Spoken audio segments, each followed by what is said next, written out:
Bonjour, je me présente, Quentin Hubert, écopédagogue pour les cercles naturalistes de Belgique, et je vais profiter de quelques vidéos pour vous décrire un petit peu le géoportail de Wallonie et tous les outils, tous les intérêts que ça peut avoir, entre autres pour les guides nature en formation. Je vais donc pour ça vous partager mon écran pour vous faire découvrir ce magnifique outil qui est à disposition de tous en Wallonie. J'espère que là, vous avez accès à mon écran. Donc, si vous avez besoin de me contacter, n'hésitez pas, il y a mon adresse courriel qui est ici en bas.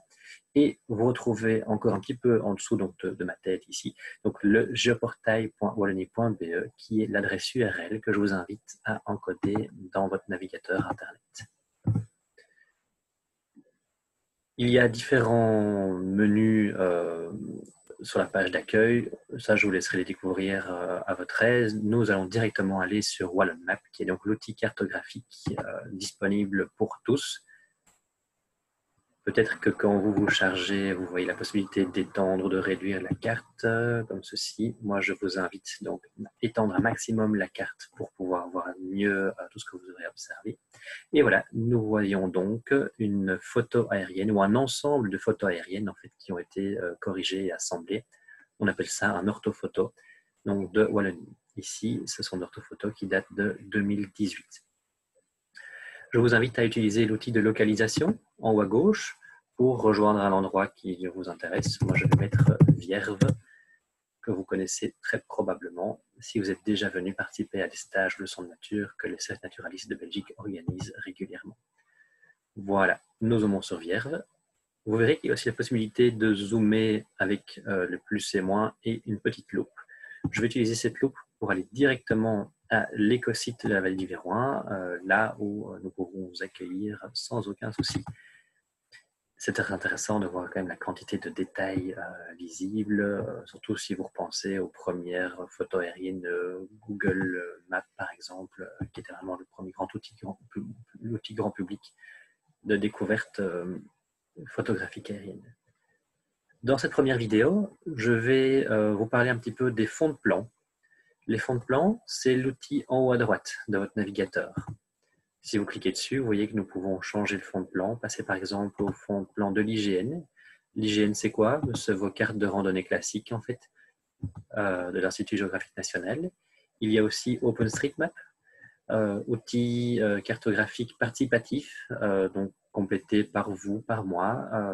C'est-à-dire que par endroit, il est extrêmement bien complet. À d'autres endroits, il y a des lacunes, mais il ne tient qu'à tout un chacun de venir compléter avec ses connaissances locales. Autre chose extrêmement sympathique, c'est le voyage dans le temps. Le voyage dans le temps nous permet de remonter dans les anciennes cartes belges et ou wallonnes. Par exemple, la carte de Ferraris. Carte de Ferraris, donc, qui a été publiée dans la deuxième moitié du XVIIIe siècle pour le compte des Pays-Bas autrichiens. Ce qui veut dire qu'avec les aléas politiques de l'époque, toute la Belgique ou toute la Wallonie n'est pas cartographiée. Je dézoome un petit peu exprès dans la région, qui était une région extrêmement compliquée au niveau politique à cette période-là. Et vous allez voir que nous pouvons, par exemple, constater que Mariembourg ne fait pas partie des territoires pré-belges, entre guillemets, mais c'est une enclave française. Un peu plus tard, en 1850, Philippe van der Malen cartographie à son tour le territoire belge. Nous avons des cartes, cette fois-ci en noir et blanc, mais tout à fait d'autres intérêts observables. Je retourne à Vierve-sur-Viroin. Ce sont des cartes qui contiennent énormément d'informations, en fait. Et on peut voir, par exemple, l'étendue du village historiquement, un tracé qui deviendra le tracé du futur chemin de fer. Il y a des modifications, évidemment, entre cette proposition de tracé et le tracé qu'on connaît actuellement. Si on continue d'avancer dans le temps, nous avons par exemple le dépôt de la guerre. Le dépôt de la guerre, c'est quoi? C'est l'ancêtre de l'Institut géographique national, en fait. Évidemment, toutes ces cartes, on pourrait passer des heures à essayer de les comprendre pour voir le paysage que nous avons actuellement. Mais ça, c'est l'objet de leçons de nature que nous organisons régulièrement à Vierve-sur-Viroin. Et si c'est des thématiques qui vous intéressent, je vous invite évidemment à m'y rejoindre. Nous utilisons toujours donc, des cartes anciennes pour comprendre comprendre un petit peu l'évolution passée et l'état actuel des paysages. Toujours en avançant dans le temps, là il y a quand même un grand trou de presque un siècle. Les premières photos aériennes disponibles sont celles de 1971. Il y en a d'autres entre-temps, hein. Par exemple sur le site cartesius.be, on peut retrouver des photos de 1948, une campagne de photographie par avion. On peut continuer d'avancer, ça je vous laisserai regarder les différentes évolutions. Je vais m'arrêter par contre en 2015. 2015, ce sont des campagnes assez intéressantes parce qu'elles ont été faites au cours de l'hiver. Et donc avec l'absence de végétation dans les massifs forestiers, les résineux ressortent très très bien et ça permet de parfois mieux comprendre ce qui se passe autour de chez soi. En 2016, c'est relativement similaire, sauf que là on est en automne, donc il y a les variations de couleurs qui peuvent nous donner d'indications un petit peu différentes et c'est relativement sympathique pour comprendre notre territoire. Je dézoome un tout petit peu pour augmenter donc, le territoire que nous pouvons observer. Et on va passer quand même à un autre outil assez intéressant. Là, nous avons juste passé en vue quelques fonds de cartes, mais sur ces fonds de cartes, il y a la possibilité d'ajouter des calques d'information. Pour ceci, ça se passe dans la colonne de gauche. Nous pouvons ajouter des calques internes au géoportail ou des calques externes. Ça fera l'objet d'une seconde vidéo où on ajoutera par exemple des tracés, des parcours faits par des GPS. Vous voyez qu'il y a une grande fenêtre blanche. Ça veut dire qu'aucun calque n'a été sélectionné, mais nous allons en ajouter et ils vont apparaître l'un à la suite de l'autre dans cette fenêtre blanche. Voilà, j'ai cliqué donc sur le petit plus et j'ai le moteur de recherche des calques. Soit vous connaissez un nom de calque que vous le recherchez directement, soit vous pouvez naviguer un petit peu à vue dans les onglets. Et je vais ajouter, moi, tout ce qui concerne la conservation de la nature.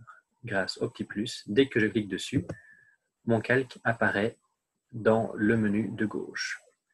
Je ferme ma fenêtre de recherche, ça me laisse un peu plus de visibilité. Et je vois donc des informations différentes qui apparaissent. Vous voyez qu'ici, on a un hachuré, ici, on a des petits croisillons. Eh bien, j'ai finalement toutes sortes d'informations qui sont visibles, informations que je peux interroger grâce à l'outil d'information qu'on trouve dans le menu du haut.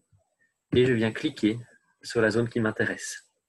Vous voyez que quand je clique, on localise l'endroit de mon clic au niveau de degrés décimales, donc des coordonnées en degrés, pas décimales, pardon, en degrés décimales, en lambert, une altitude extrêmement précise. Nous verrons l'altitude dans une seconde vidéo. Et quand je survole avec ma souris l'information du calque, ils se mettent en bleuté dans la fenêtre et j'ai la possibilité d'ouvrir un lien qui s'ouvre dans le site biodiversité.wallonie.be pour avoir les informations qui le concernent. Donc ici, vous voyez, première information, j'ai affaire donc à une réserve naturelle agréée de Dourbe. Ça concerne entre autres la montagne au Bouy. Et puis, un peu plus vaste comme zone, eh bien, le parc naturel Viron-Hermeton. Pour ça, je vais dézoomer pour vous le rendre bien visible, puisqu'il concerne actuellement les 3 communes de Couvin, Philippeville et Viron-Val. Je clique donc quand même sur les réserves naturelles. J'ai un nouvel onglet qui s'ouvre. Il a peut-être un peu de mal à se charger, mais on y reviendra s'il se charge convenablement après. Mais donc, ce sont juste les informations détaillées de ce que concerne ce calque, donc des réserves naturelles, sur le site biodiversité.wallonie.be. Je n'ai mis qu'une couche pour l'instant. Là, je vais la réenrouler. Je peux en ajouter d'autres sans aucun souci. Par exemple, le réseau Natura 2000 en vigueur. Vous voyez l'allure ici. Je vais changer de niveau de zoom. Et en général, les calques ont plusieurs niveaux d'information. Donc ici, le niveau est assez faible. Si je zoome sur une zone plus précise, eh bien, mon information va s'afficher de manière un peu plus précise aussi. Et je vois maintenant apparaître les unités de gestion de ces sites Natura 2000. Vous voyez que, ça je vous laisserai cliquer et interroger tous les sites, mais on peut jouer avec les calques, les rendre visibles ou invisibles, changer l'ordre d'affichage grâce aux petites flèches pour rendre les choses un petit peu plus visibles pour moi. Voilà, premiers outils, Première manière d'afficher des informations qui peuvent être extrêmement utiles dans le cadre de la rédaction d'un mémoire de guide nature. Dans une seconde vidéo, nous allons voir comment utiliser les outils de mesure, tous les profils, de relief, certains calques que nous allons passer un petit peu plus en revue. Et je vous invite donc, si vous avez des questions, à me contacter par courriel ou bien à aller visiter notre site internet, donc cercle-naturaliste.be, pour toutes les informations concernant les CNB. Eh bien, merci beaucoup à vous.